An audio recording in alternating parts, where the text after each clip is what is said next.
How are we learning and experiencing science today, especially at school? Using a metaphor, it's like learning geography from an old map and finding our way in today's world. We live in what the sociologist Hartmut Rosa calls the society of acceleration, which means we are facing a fast-changing present time, but our educational systems often remain rigid and do not appear able to keep the pace of change.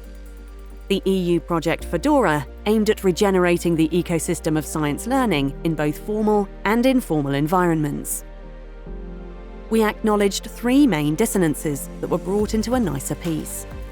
We saw a clash between, on the one hand, the vertical and hyper-specialised organisation of teaching in disciplines and, on the other, the inter-multi-transdisciplinary character of innovation and the efforts to make research and science an open and collaborative space.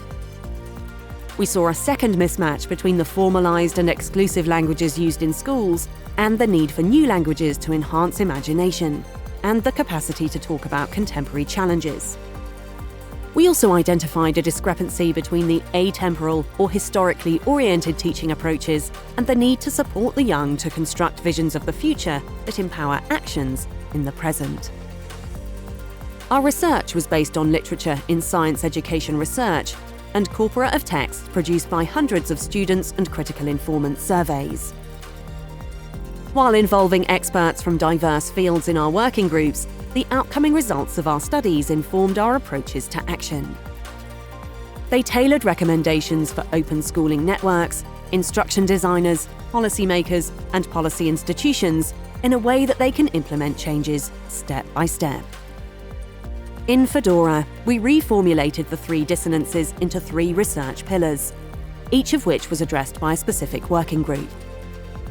Their work resulted into three frameworks that pointed out the main issues related to the tackled dissonance and elaborated specific recommendations.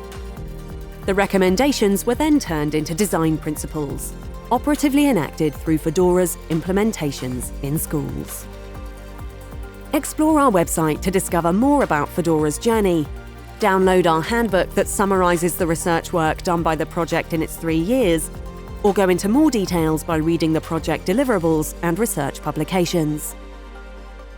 Fedora was a project by University of Bologna, University of Helsinki, Kaunas University of Technology, University of Oxford, Formica Blue, and Teach the Future.